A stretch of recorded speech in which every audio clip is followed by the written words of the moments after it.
Quelle prestation, mes amis. Il a toujours envie. Hein. Pas besoin de lui redonner envie. On attend que je... Tu viens avec cette guitare? Je suis pas guitariste, moi. Mais aujourd'hui, dans le Yom Yom, que tout le monde a lu, qu'est-ce qu'il disait là-bas? Il disait que le Admor Zaken,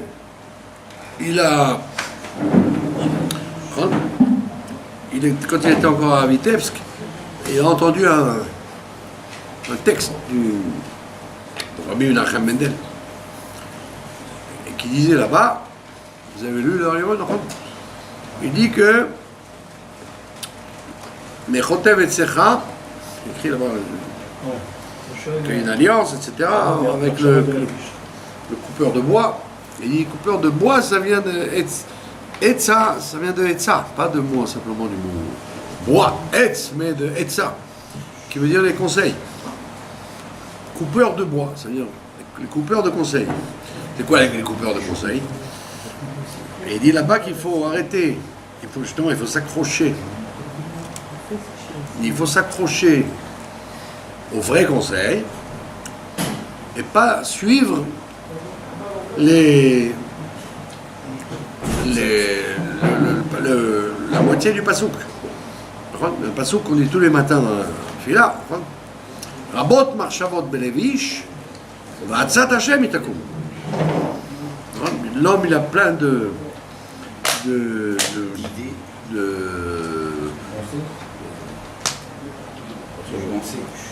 non, le dessin. Voilà. Il a plein de dessins dans son cœur. Dans son cœur, c'est-à-dire dans ce qui croit être sa tête et qui est son cœur. Va'atzat Hashem, c'est la décision de Dieu qui va se réaliser. Et là, ce qu'il te dit là, il te dit, et ça tombe avec le Yutet Elul, que chacun sait que les 12 jours qui vont depuis Chai Elul jusqu'à Kaftet Elul, ces 12 jours correspondent aux 12 mois de l'année. Alors à l'époque, les gens d'avant, ils écrivaient, ils avaient un journal, ils écrivaient chaque mois tout ce qu'ils faisaient, quoi. Et donc, il y avait ceux qui écrivaient des bêtises. J'étais chez le coiffeur, j'ai acheté des carottes, j'étais en vacances. Il y avait les gens qui écrivaient dans leur agenda, dans leur journal, ils écrivaient le service de Dieu qu'ils avaient fait, quoi. J'ai étudié telle chose, je dois demander pardon à telle personne, hein, c'était tout un... Et les gens, à la fin de l'année, ils revoyaient le journal, le Yom. Alors nous, on doit faire la même chose, évidemment, grossièrement, parce que comme ça va très vite, c'est difficile d'écrire tout. Donc le Chai Elul, hier, c'était le jour où il fallait faire le bilan sur les fêtes, le mois de Tishri, comment il s'est passé le mois de Tishri. Alors tu sais globalement comment il s'est passé le mois de Tishri, comment tu as... Si tu étais Besimcha à Sukkot, si tu n'étais pas énervé à Kippour, si tu as bien pris sur toi la royauté à Rosh Hashanah. Maintenant, Cheshvan arrive, Cheshvan, c'est le mois où il n'y a plus de fête. On rentre dans le monde. Et qu'est-ce qui se passe quand on rentre dans le monde? C'est ce que te dit aujourd'hui le Admor Zaken dans le Yutet Elul. Il te dit, qu'est-ce que tu as fait toute l'année? Qu'est-ce que tu as fait toute l'année? Tu as fait Rabot Marchavot Belevish. Tu as passé ton année à avoir des dessins. Je vais faire ça, et je vais dire ça, et je vais penser ça, et qu'est-ce qui se passe si je fais ça? Tu as construit, en croyant que c'était le boss, le balabait. Et Dieu, il te dit, mais c'est moi qui, de toute façon, qui dirige. Tu peux ouvrir la boutique 12 heures de plus, 20 heures de plus, tu ne gagneras pas plus d'argent. Tu vois, tu ne vas pas annuler Mincha Betzibro parce que tu vas vendre 3 chaussettes en plus. Ça ne sert à rien du tout. Et toute l'année, on fait ça. Toute l'année, on fait des Rabot Marchavot. On a des tas de programmes à nous un programme à nous et on ne se dit pas, mais attends, mais c'est peut-être pas le programme du patron. Le bon Dieu, il a un autre programme pour toi. Donc c'est ce qu'il te dit aujourd'hui. J'ai appris ça à Vitebsk. À Vitebsk, Rabbi Menachem Mendel, le Rodok de Vitebsk, il m'a enseigné ça. Et il doit nous enseigner ça à tous. Que quand tu fais Cheshbon Nefesh, quand tu fais le calcul, le bilan de ton année, tu t'es rendu compte que tu t'es pris la tête sur des tas de programmes que tu avais l'intention de faire. Est-ce que. Et bien, sauf que tu arrives au mois de Elul, tu dis attends, mais qu'est-ce qui reste de tout ça? Qu'est-ce qui reste de tout ça? Rien que ce que Dieu t'a fait, t'es obligé à faire. Ou il t'a dit, il a dirigé tes pas et t'es obligé à faire. Donc ça sert à rien de perdre son temps. Quand on est en train d'étudier la Torah, par exemple, avoir la tête en disant waouh, comment je vais faire ça? Waouh, comment je vais. Étudie la Torah et ne soit que dans ce que tu fais. Tu es en train de faire la tefila, ne fais que la tefila. Comme disait le Rav. Il ne faut pas qu'Alenu le Shabéar devienne tefila taderer. Allez, le Shabéar, il est déjà en train de galoper. Hein? Donc c'est ce qu'on te dit, c'est le Cheshbon Nefesh qu'il faut faire. Arrête de mettre ta tête dans des choses qui ne sont pas de ta mission. Occupe-toi de ta mission sur terre.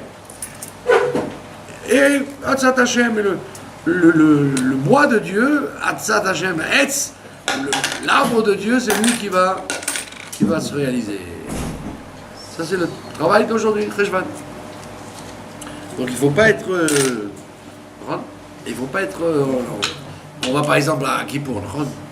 Dans le Halchet, on dit 12 fois le Halchet. Chabad, on dit 12 fois.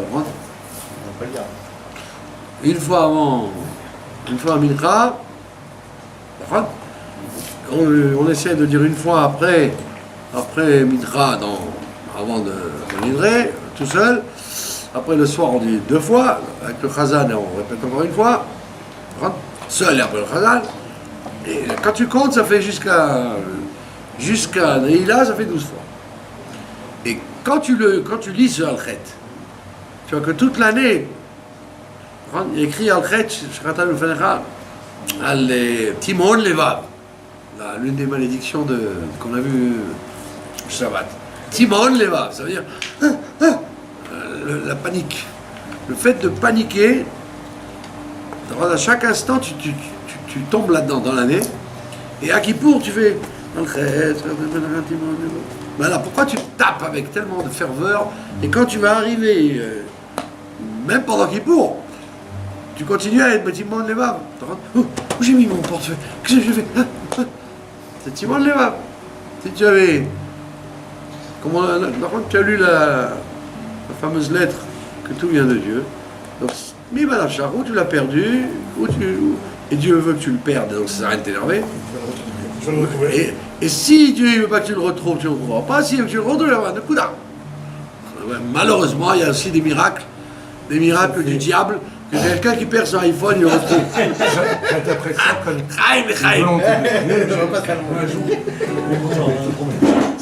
quelqu'un qui perd son iPhone et qui le retrouve, c'est pas un acte du diable. il y a un iPhone 7 parti marché. Allez, Bekitsu. Mais j'ai pas fait. Shabbat Aveda. Bekitsu, il faut pas être. Il faut relisez maintenant. Soyez gentils, relisez le Halchet. Prenez le Halchet. N'attendez pas le jour de Kippour, lisez-le, vous allez voir le nombre de fois, tout ce qu'on lit dedans, et qu'on tombe là-dedans à longueur d'année. Comme je dis à mes enfants, combien de fois vous lisez sur le Halchet, Shiratan Ufanechal, Al-Zilzul, Orim, combien de fois voilà. Voilà.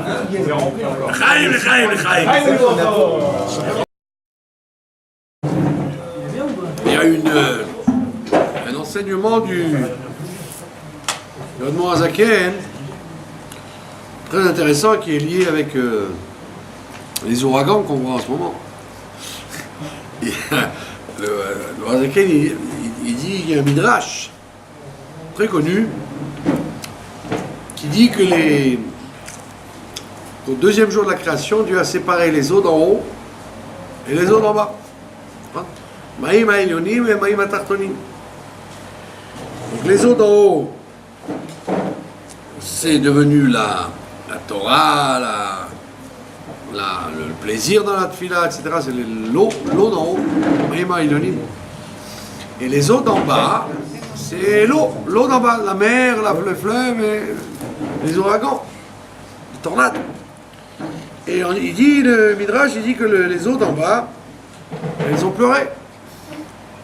Elles ont dit pourquoi on n'a pas le mérite d'être comme les eaux d'en haut, d'être spirituel, d'être éternel, etc. Non, on est des eaux d'en bas, on n'est rien. Alors le bon Dieu, il a dit, ben voilà, comment vous allez être mieux que les eaux d'en haut? C'est quand un juif, il va vous utiliser pour se tremper dans l'eau, pour faire le mikvé, pour se laver les mains, il va vous utiliser, il va vous mettre sur sa table, il va faire une bracha pour boire de l'eau avant et après. Donc c'est trois matzavim, de l'eau qui sert à se tremper, de l'eau qui sert à se laver les mains et de l'eau qui sert à boire. Et donc tout ça c'est les mitzvot. C'est de l'eau qui est sans arrêt utilisée aux mitzvot. Donc chaque fois que tu utilises l'eau pour faire une mitzvah avec, les eaux d'en bas, elles disent ouais, oh Hachem, on est mieux que les eaux d'en haut, parce que les eaux d'en haut, elles sont, à l'origine, elles sont bien, elles restent bien.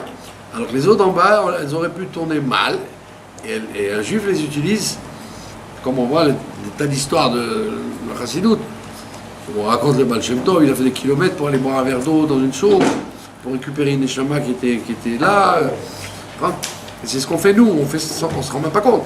On fait la même chose. Tu prends la voiture, tu vas à Dimona, sur la route tu t'arrêtes dans un kiosque pour boire un tempo, tu te rends même pas compte que tu es en train d'élever une neshama ou une sotsk qui était dans ce kiosque-là, à cet endroit-là.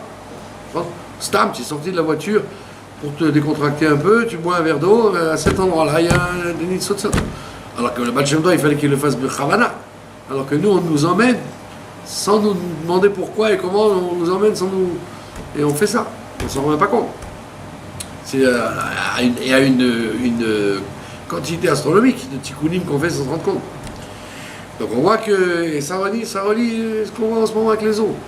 Étant donné que chaque moyen que Dieu a, si c'est du feu, si c'est de l'eau, si c'est du tremblement de terre, chaque chose, elle a une justification par rapport à une des 4 lettres du nom de Dieu, et en fonction des choses qui se sont passées à cet endroit-là. En Californie, il y a eu des incendies. Maintenant, c'est l'eau, partout c'est l'eau. Donc un sujet de purification pour pallier justement le problème d'impureté qui se passe. Comme il y a écrit là-bas que à l'origine, on aurait dû se purifier par le feu. Donc on aurait dû, si on voulait se purifier, comme le liboun, comme la cachérisation par le feu. Seulement, comme Dieu est gentil, il a dit, par le feu, c'est trop, alors on vous demandera par l'eau. Donc c'est quand même plus agréable, plus facile. Et c'est la même Péoula, mais ça veut dire qu'en vérité, il y a une providence que Dieu veut, et que si Dieu il envoie du feu à tel endroit, ou de l'eau à tel endroit, ou un volcan à tel endroit, un tremblement de terre à un autre endroit, il y a un kivoun des 4 des Arba Mitot Bedin, pas stam. Ça aurait pu être ça aurait pu être autre chose. Et donc voilà, ça veut dire que dans ces endroits-là où en ce moment il y a des ouragans, c'est qu'il y a un problème de pureté. Et donc c'est pour ça qu'il faut augmenter, intensifier le... C'est pour ça et c'est pour ça qu'il faut encore une fois Moi, nous être contents de notre sort. Chaque fois que nous utilisons l'eau, nous ont monté l'eau d'en bas. L'chaim. Qu'est-ce tout le monde s'en va là, qu'est-ce qui se passe? Ça fait 40 ans.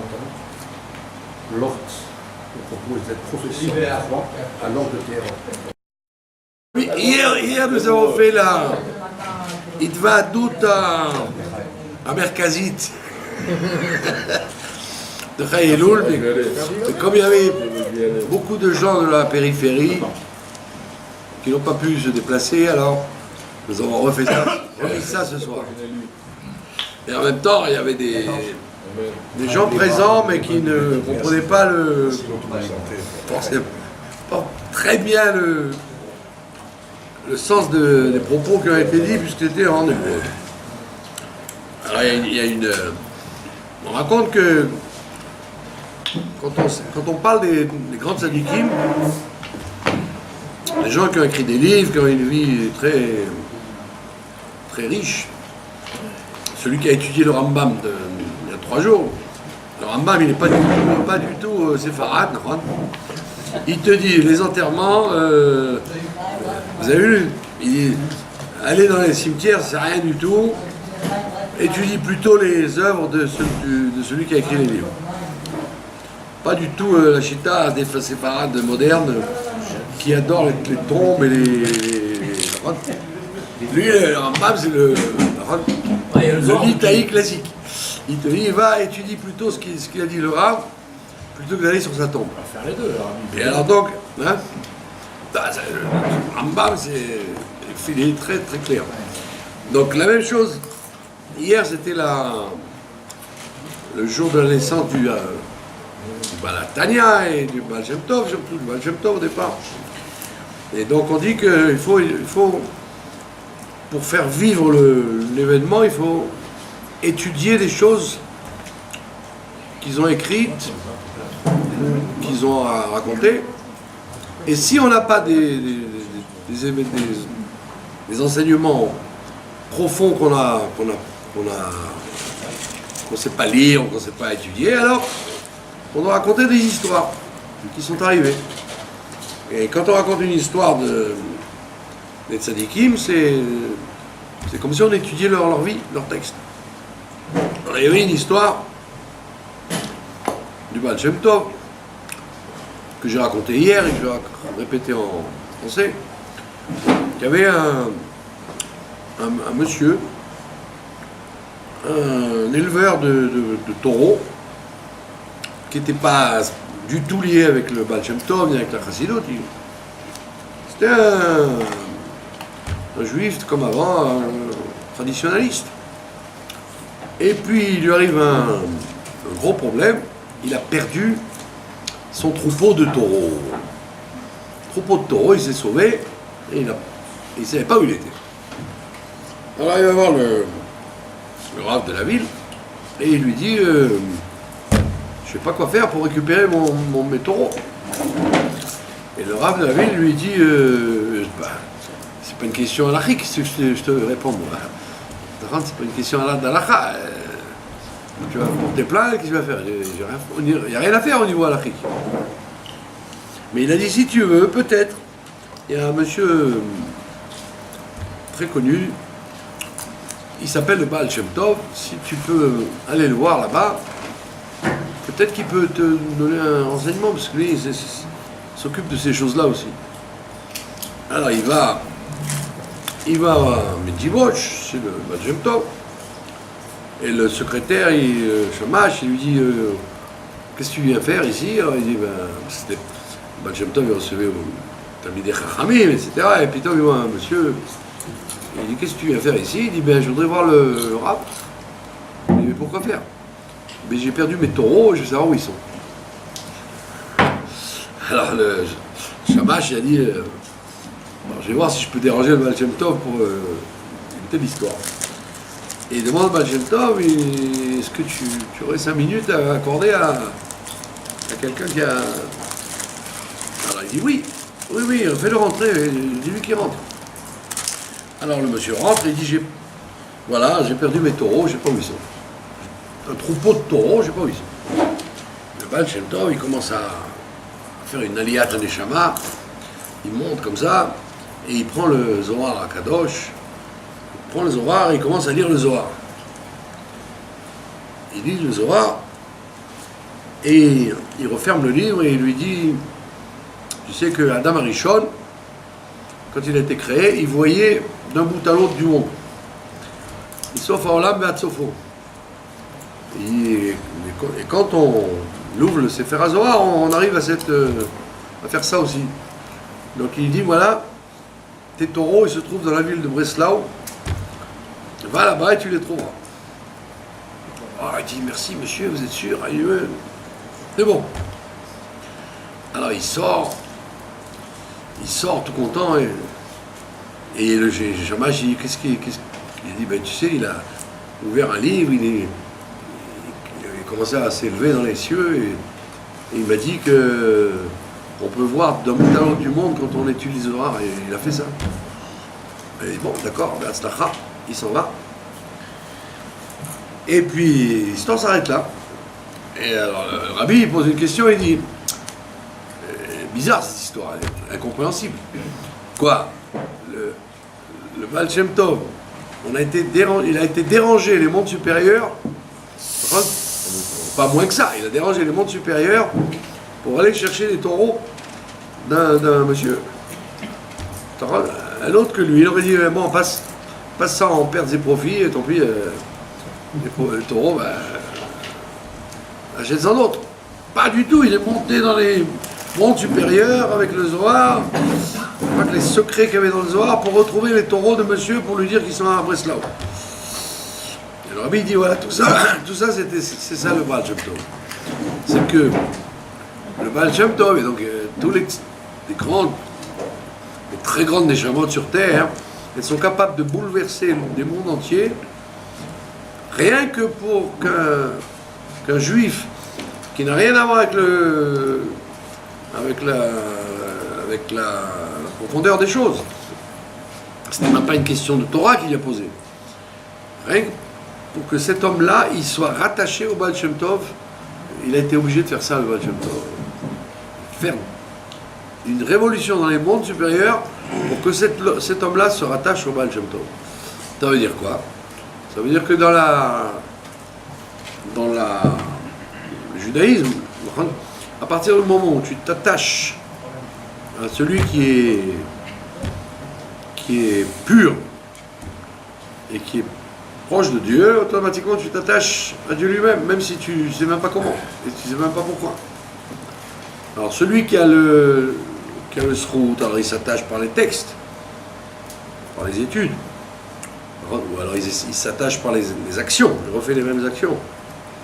Et celui qui est quelqu'un de simple, il s'attache par le simple fait qu'il est au courant, qu'il y a un tzaddik qui existe et qui veut être attaché à lui. Même pas pour des raisons de s'attacher à Dieu. Parce qu'il s'est attaché à lui. Comme il y avait un Litaï que je connaissais, un Rav Litaï, qui était très en colère après Chabad. Et il m'a dit, je suis très en colère après Chabad et je vais vous dire pourquoi. Alors, il m'a dit, voilà, j'étais dans la rue et j'ai vu dans la rue, il y avait un stand des gens de chez vous qui mettaient les téphilines à des juifs, en passant. Et puis il y a un monsieur qui n'avait jamais mis les téphilines et le chassid, il lui dit mets les téphilines. Il dit ma pitom, je mets les téphilines, laisse-moi tranquille. Ça m'intéresse pas. Et il dit j'assistais à la scène. Ça m'intéresse pas, laisse-moi tranquille. Téphilines. Il dit mets les téphilines, c'est une mitzvah de la Torah. J'en ai rien à faire, laisse-moi tranquille. Il dit mets les téphilines, ça peut te protéger. Je me dis je m'en fiche, j'ai pas besoin de te protéger. Il dit mets les téphilines, le rabbi demande. Le rabbi demande, je mets les téphilines. Il dit c'est horrible ce qu'il a fait, ce gars-là. Il me raconte, il dit c'est horrible. Je sais pas que c'est horrible. On dit quoi, le gars il a mis les tefilines que parce que le rabbi, que lui avait entendu parler du rabbi, il a mis les tefilines. Mais je dis, mais c'est pas horrible, c'est merveilleux. Je dis, ça veut dire que quand le bon Dieu il veut faire des chouvas à ses enfants, il prend toutes les armes, toutes les munitions. La preuve, tu lui as dit, la Torah, il t'a dit, ça me touche pas. Tu lui dis, le bon Dieu, il a dit, ça ne le touche pas. Mais le rabbi, ça le touche. Qu'est-ce que tu veux faire? Qu'est-ce que tu veux faire? Tu es jaloux. Ça veut dire que si le rabbi sert de prétexte pour qu'un juif il arrive à faire une mitzvah qui va lui donner le olam haba, et qui va l'empêcher, et qui va lui donner la possibilité de se lever quand il y aura la résurrection des morts, ça te montre la grandeur du rabbi, ça ne te montre pas la faiblesse du reste. C'est une grandeur, c'est tout. Et donc c'est ça que l'histoire nous raconte. À partir du moment où ce monsieur-là, il a retrouvé ses taureaux, donc toute sa vie, il va dire ah, le Baal Shem Tov, c'est un chevreman. C'est vraiment un brave monsieur. Je suis très content de l'avoir connu. Ce gars-là, il s'attache à la Elokut. Et donc, c'est pour ça que le Baal Shem Tov était obligé de faire ce prodige, de monter dans les cieux, de faire une aliyat aneshama avec le Zohar HaKadosh. Tu aurais dit, mais c'est un bisbous, c'est un gaspillage d'énergie. Non, parce qu'un juif doit être attaché à la Elokut. Et quelquefois, tu ne peux pas l'attacher à la Elokut que par des choses qui le touchent à lui. Et c'est pour ça que Chai Elul est un jour important, parce qu'en fait, on marque le jour où ils sont nés. Bon, en général, on marque le jour où les gens ils sont partis. Quand ils sont partis, tu fais le bilan, ce qu'ils ont fait de leur vie. Mais là, rien que le fait qu'ils soient nés, le fait d'être né, c'est une bracha pour le monde. Le fait que le Baal Shem Tov et le Morazaken soient nés ce jour-là, c'est une bracha. C'est une bracha, et en vérité, c'est tout la polémique qu'il y a eu à travers les siècles entre les gens qui croyaient qu'on s'attache à Rav ou à la Torah parce que c'est intellectuel, et ceux qui disent non, on s'attache à la Torah parce que c'est comme ça. On voit que Kalev Ben Yefouné, il était attaché à Moshe Rabbeinu. On ne dit pas que Kalev Ben Yefouné, il faisait partie du Sanhedrin, où il répétait les Pilpulim de Moshe Rabbeinu, où il a apprécié les livrets Torah de Moshe Rabbeinu. Non, il a dit c'est celui qui dirige la génération, point final, je suis attaché à lui. Et Kalev, c'est Kelev, c'est un chien. Un chien. On dit que c'est l'animal le plus bête, en réalité c'est l'animal le plus sensible qui soit. Parce qu'il est Kelev, il a une sensibilité. On voit tous les chiens, même les chiens méchants, ils ont du cœur. Les chiens, ils ont ces animaux qui ont du cœur. Ils ne sont pas hypocrites comme les chats, ils ne sont pas parvés comme les pigeons, ils ne sont pas royaux comme les lions, mais ils ont du cœur. C'est-à-dire qu'un chien dans la rue, tu vois, il est là, il cherche de l'amitié, il cherche à se lier. Kalev. Et donc, Kalev, il a ce nom-là. Il est attaché sentimentalement avec Moshe Rabbeinu. Plus qu'intellectuellement. Yoshua, c'est intellectuel. Il y avait des gens qui étaient attachés intellectuellement à Moshe Rabbeinu. Mais lui, Kalev, non, il était attaché. Et c'est un chassid. Un chassid, c'est pas forcément quelqu'un d'intellectuel. Ça peut être quelqu'un qui vit tout sentimentalement, mais en tous les cas, il a tout le temps le rabbi dans son travail, dans son esprit quand il fait quelque chose. Donc c'est très important le sujet de Chai Elul, et c'est pour ça qu'on dit que Chai Elul, c'est ce qui donne la vitalité au mois d'Elul. Le mois d'Elul, c'est le mois de la miséricorde. On doit revenir à Dieu, on doit faire le bilan, etc. Alors on te dit, faire le bilan, ok, mais si tu n'es pas attaché sentimentalement, émotionnellement avec les tzadikim, tu ne peux pas faire une vraie tchouva. Pas une vraie tchouva que tu peux faire. C'est pour ça que les milieux qui n'étaient pas attachés aux tzadikim, ils étaient beaucoup plus fragiles. Quand il y a eu un moindre danger, ils sont tombés. Alors que les gens qui sont attachés aux tzadikim, même s'ils ne comprennent pas la grandeur, parce que on fête, nous, la naissance du Baal Shem Tov et du Admor Zaken. Est-ce qu'on peut comprendre qui était le Baal Shem Tov ou l'Admor Zaken? Est-ce qu'on peut avoir un contact, pas simplement une compréhension, un contact quelconque avec eux? Impossible. Donc, comme je parlais avec un garçon qui était là, j'ai dit, écoute, regarde, Rabbi Shimon, ça fait 2000 ans qu'il n'est plus là. Et personne ne l'a connu, presque personne ne connaît son livre, et pourtant il y a presque 1 million de gens qui vont à l'Akba Omer sur sa tombe. Pourquoi? Personne ne sait.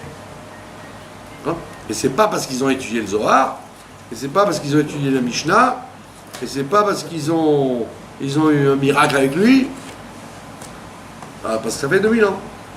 Donc on voit bien les gens sont attachés à Rabbi Shimon par-delà le côté du Rav.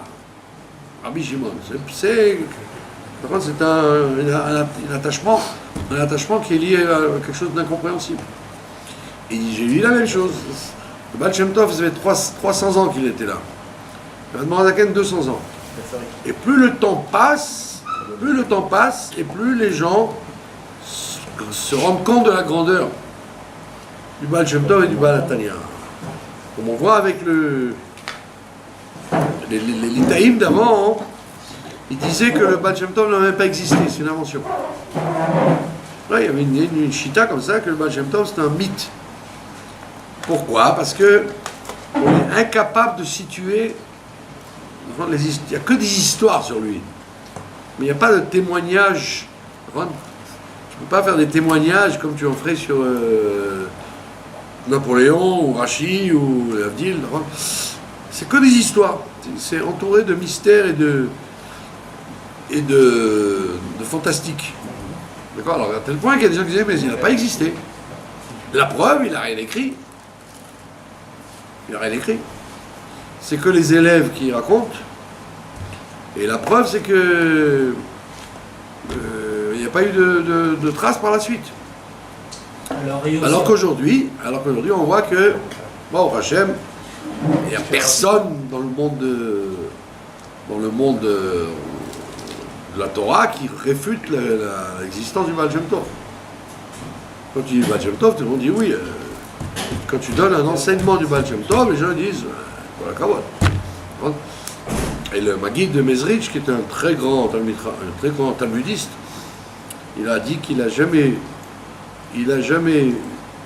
vu une si grande connaissance du Talmud que son maître le Baal Shem Tov. Donc c'est pas des gens qui ont été attachés au Baal Shem Tov comme par un ensorcellement. Ils étaient attachés parce qu'ils ont vu que il y avait de la grandeur, et la grandeur elle était basée sur la Torah, pas sur de la sorcellerie ou des fantasmes. Comme le Noda Yehuda, qui était très opposé au Baal Shem Tov. Noda Yehuda, il était anti-Baal Shem Tov à fond. Il a dit c'est un sorcier. C'est un sorcier. Et sa fille, elle avait un grand. Elle avait un grand respect pour le Baal Shem Tov, en cachette de son père, bien évidemment. Amen. Chaim. Et un jour, le Noda Yehuda, il a dit la preuve que c'est un sorcier, c'est qu'il fait de la Kabbalah Maasite, de la Kabbalah pratique, ouais. Et ça, c'est très très dangereux. Il n'y a que des gens particuliers qui ont le droit de faire ça. Et lui, on ne sait pas qui c'est, de quel droit il fait ça. Alors elle lui dit je vais en parler au Baal Shem Tov. Enfin, elle lui dit pas, elle se dit en elle, quand je vais le voir, je vais lui parler de ça. Elle va chez le Baal Shem Tov, dans un pèlerinage, et elle lui dit Rabbi, est-ce que vous pouvez me donner une bracha pour les ennemis, pour le mauvais œil, pour plein de choses. Alors il dit, mais il n'y a pas de problème, ma fille. Pas de problème. Alors il prend un claf, un petit morceau de claf, et il écrit, et il ferme le claf avec un fil, et il lui dit, voilà, tu garderas ça toujours sur toi. Alors elle emporte, et elle se dit, voilà, je vais le montrer à mon père, et on saura si c'est Kabbalah Maasít. Alors elle va chez son père, elle dit, papa, voilà, j'ai eu l'occasion par quelqu'un, nanana, de rencontrer le Baal Shem Tov. Et tu dis qu'il fait la Kabbalah Maasít, voilà, il m'a donné ça. Alors il dit, fais voir ce talisman là, c'est quoi ça? Alors il ouvre le talisman, et qu'est-ce qu'il y avait écrit dessus? Israël Ben Sarah. Tout. Ni Shem Hashem, ni comme le Sefer Yetzira, là, des Aleph à l'envers, des Yud de trucs. Israël Ben Sarah. Alors il dit, mais c'est quoi ça? C'est rien du tout, c'est son nom. Elle dit, bah oui, mais c'est son nom. Et donc, même quand il faisait soi-disant la Kabbalah Maasít, le Baal Shem Tov, c'était pas la Kabbalah Maasít. Il mettait son nom, et ça suffisait pour protéger. Ça veut dire qu'il n'y avait rien qui pouvait être attaquable. D'accord? Tu as mis ton nom, et alors? C'est interdit de mettre son nom. D'accord? Tu peux rentrer aux toilettes avec ça. Il n'y a pas de... Il n'y a ni écrit Baruch Hashem, rien du tout. Israël Ben Sarah. Et donc doucement, le Rabbi Yehuda, il a atténué son opposition, mais chez le Rabbi Yehuda ou chez le Yoshua, des grands mitnagdim, c'était pas des mitnagdim de haine, c'était idéologique, ça allait tellement contre leur vision de la Torah qu'ils avaient toute leur vie eue que ça ne marchait pas. Mais c'est pas qu'ils étaient contre, par méchanceté ou par bêtise. Et la preuve, c'est que les livres qu'ils ont écrits, ce sont comment on appelle ça, des livres indispensables pour étudier la Torah. Et ouais, beaucoup de leurs enfants sont devenus des chassidim. L'chaim. Il y a des gens à cette table et dans le monde qui ont lu ces jours-ci la fameuse lettre Yud Dalet, enfin la lettre 14, c'est faire un Igeret HaKodesh, c'était le Tanya là, il y a 3 jours. Et dans tout le monde connaît cette lettre. Là-bas, l'Alter Rebbe, dans la lettre 14, Igeret Kodesh, l'Alter Rebbe nous dit il faut renouveler l'amour pour Eretz Israël, etc. Il a sûrement écrit cette lettre à l'occasion de la quête qu'il faisait en Europe pour le Yishuv, pour les Juifs installés ici à Tveria, là où il y avait le Menachem Mendel de Rodok, de Vitebsk, Hebron, Yerushalayim, Tzfat. Et donc ils faisaient une quête européenne, avec les moyens évidemment qu'ils avaient là-bas, dans la misère. Ils faisaient venir de l'argent ici pour le Yishuv juif. Et donc il dit qu'il faut renouveler l'amour pour Eretz Israël. Et en passant, il explique une idée très importante, à savoir que Kadosh Baruch Hu, il crée le monde, Bereshit Hashana ve'ad Achrit Shana. Il regarde sur la terre, dans Resh Ota, Tamid, depuis Rosh Hashanah depuis le début de l'année jusqu'à la fin de l'année. Et là-bas, évidemment, dans laquelle il dit si c'est du début jusqu'à la fin, ça veut dire tout le temps.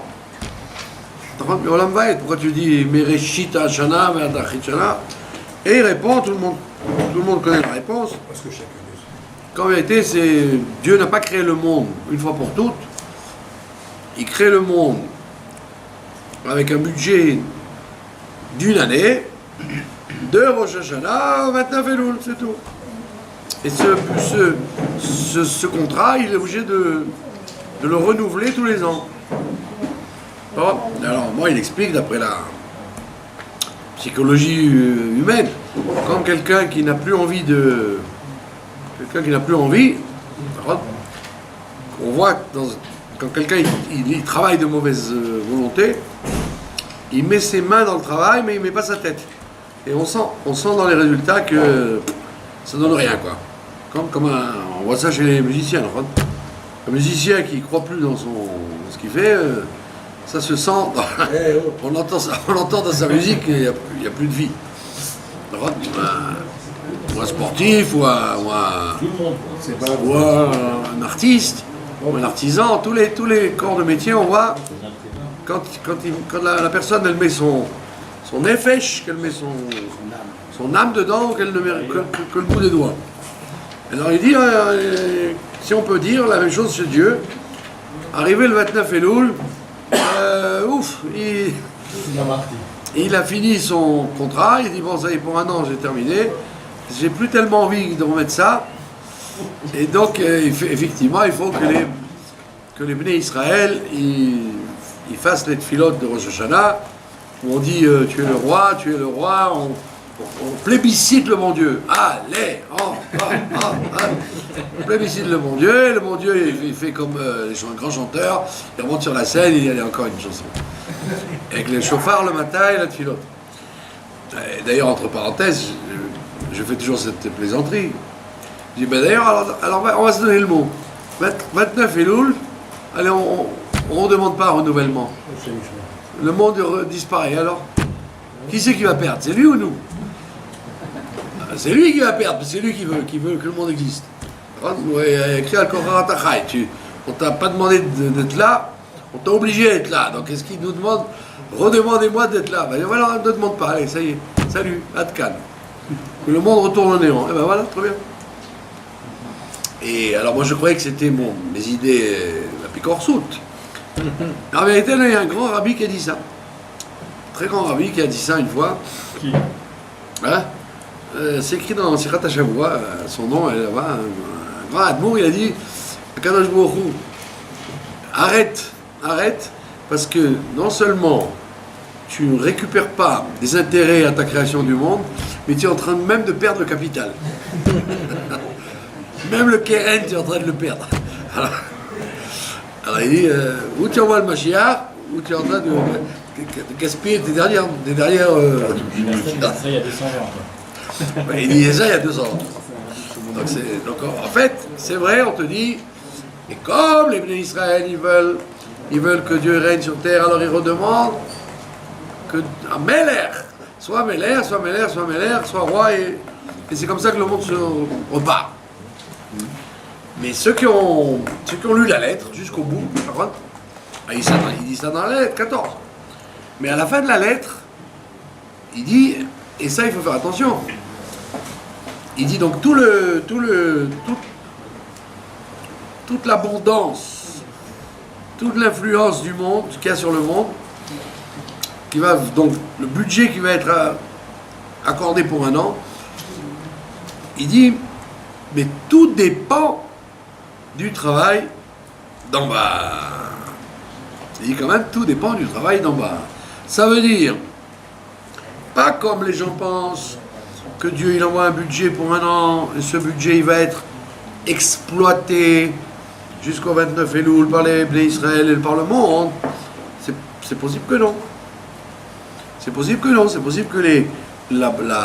budget qui a été octroyé de lumière, de Torah, de santé, de bénédiction,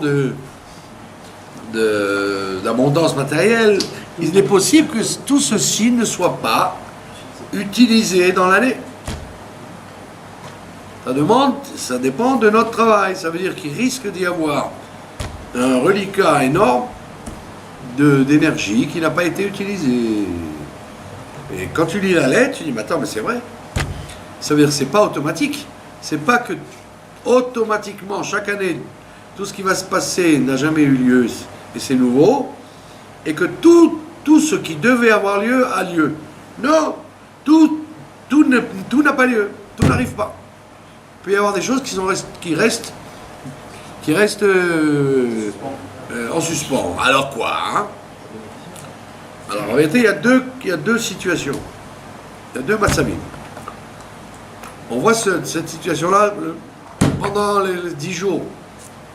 Shana Yom Kippour, on dit que à l'échelle individuelle, à l'échelle de chaque pays, mais dans tous les cas à l'échelle de chacun, qui venait marron, puisqu'on passe devant Dieu comme des agneaux devant le berger, on passe un par un.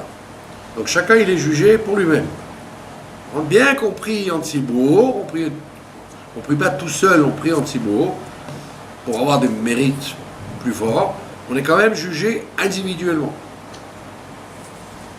On est jugé individuellement, bien qu'on soit tous ensemble. Et qu'on dise toujours au pluriel. Chamnou, on dit au pluriel, donc aussi bien les brachot que les vidouim, que les confessions, on dit au pluriel. Ça dit pas. Il n'y a qu'à la fin de la Hamida qu'on dit Elokai, on parle de soi. Mais sinon, toutes les tfilotes, c'est au pluriel. Comme il y en a ce matin, il me dit vous faites pas les slichot, c'est quoi ça? Je lui dis écoute, quand tu fais les slichot, tu dis nous. Donc tu m'inclus dedans. D'accord? Mais c'est vrai. Ça veut dire que moi je lis les 3 Teilim qui ont été instaurés par Achia Shiloni, par Baal Shem Tov, et c'est beaucoup plus ancien, beaucoup plus sacré que les Slichot. Les Slichot, c'est des chansons, des poèmes qui ont été composés au Moyen-Âge. Les 3 Teilim du roi David qui ont été instaurés par Achia de Shiloni, et que Baal Shem Tov c'est plus fort que toutes les Slichot. Mais les gens disent, comme ça, c'est pas long de faire 3 Teilim, c'est rien du tout. C'est beaucoup plus grand que les Slichot. Donc je lui dis, moi je te rends quitte, puisque tu n'as pas commencé à faire les 3 Teilim, moi j'ai étudié la Torah pour sauver ton âme, et toi tu fais les Slichot pour sauver mon âme. Bon, on est tous ensemble. C'est pas toi tu fais les Slichot et moi je les fais pas. C'est quand tu fais les Slichot, tu dis Hachamnou, et tu me comptes là-dedans. Et comme moi je dis bénis-nous, je te mets aussi dans la bracha, je ne mets pas que moi. C'est toutes les filotes, elles sont comme ça. Chaque là, elle a un avantage qu'une autre n'a pas. Et elle a l'avantage de prier au Netz, à la Netz. Il y a un avantage d'étudier avant de prier. Il y a ceux qui vont migver et ceux qui n'y vont pas. Il y a ceux qui... Chaque chose a son avantage, chaque chose a son inconvénient. Et donc, quand tu rajoutes tous les avantages de tout le monde, ben tiens, la shlemout. Donc, si tu dis moi et toi, alors évidemment, il n'y a aucune shlemout. Et au contraire, même tes brachot, tu ne les auras pas. Quand tu dis nous, tout le monde est impliqué dans le bien. Et donc, automatiquement, il y a moins d'accusations sur le prat. Alors, où on était-je? Pardon? Donc, quand on prie pendant les Aseret Yemei Teshuvah, d'accord? Il y a écrit qu'on est jugé. Donc, chacun il a un budget qui lui est accordé en santé, en enfant, en argent, dans tous les domaines. Il va être jugé. Alors, il y a des choses qui dépendent du mazal, et malgré tout, même si ça dépend du mazal, grâce à la teshuva, dans la Torah, dans la prière et dans l'action, tu peux changer le mazal, et donc, s'il était décrété telle et telle chose, tu peux le changer dans le tov.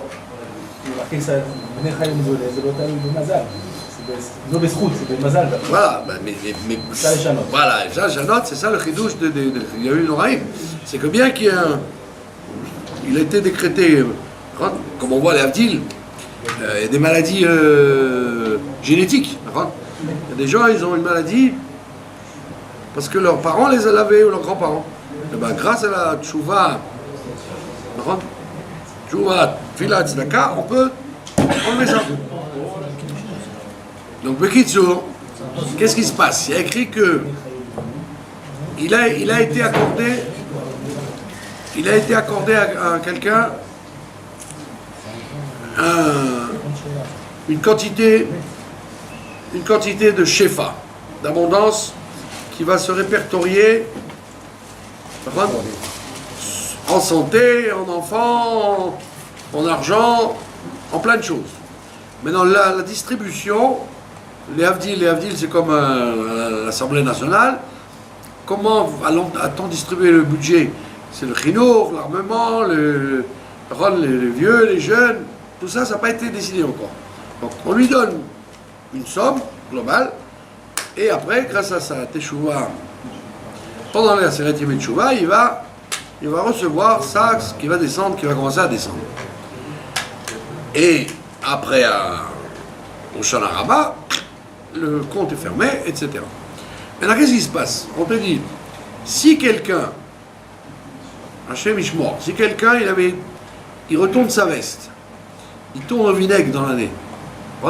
Donc il avait été décidé, par exemple, tel budget, maintenant il retourne sa veste, il tourne au vinaigre, ce budget va être bloqué, il n'aura pas.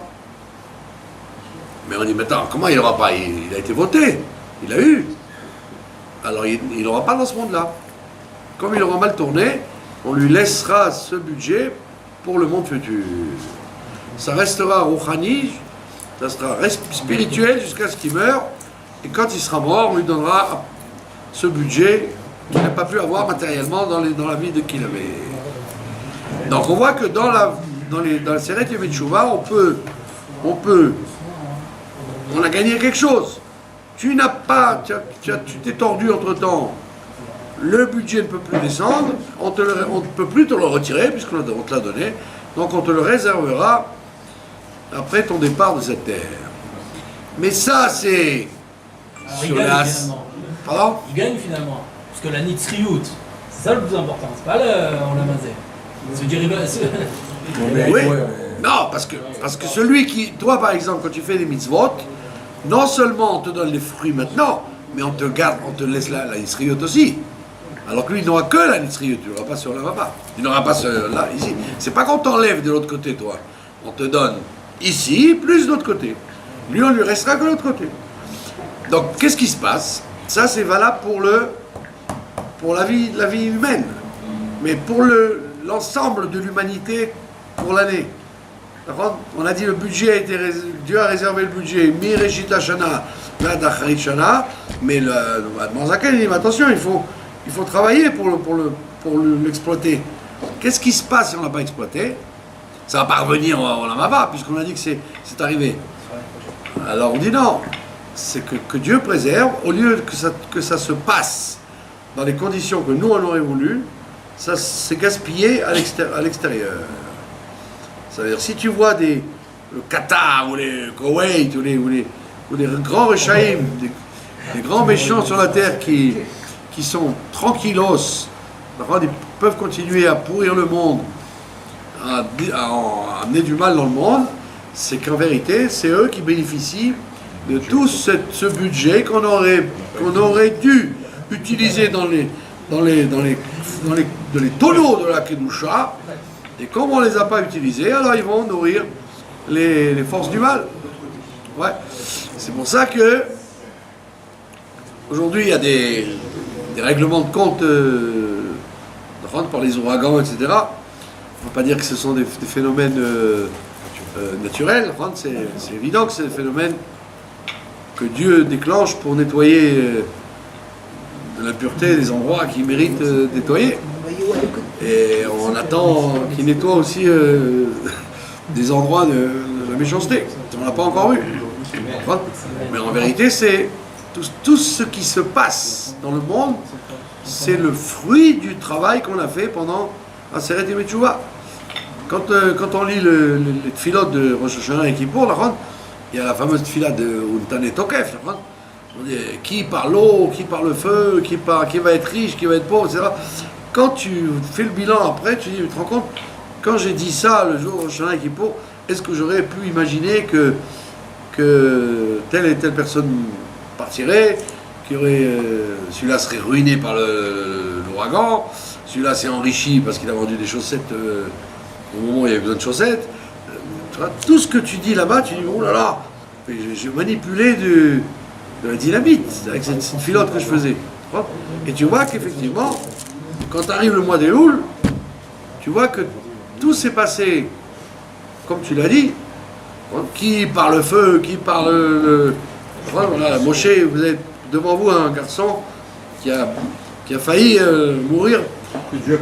Mais Srefa, cette semaine, il est un miraculé. Donc il doit remercier Dieu et faire une.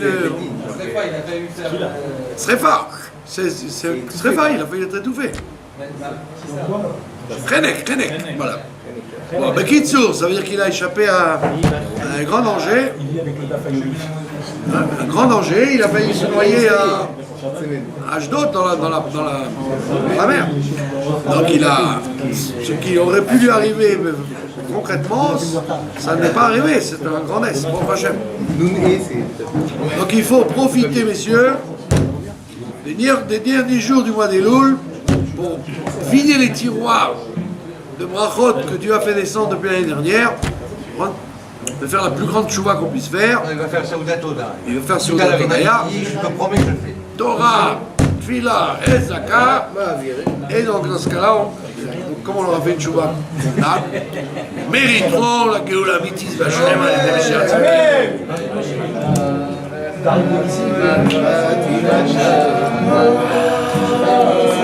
à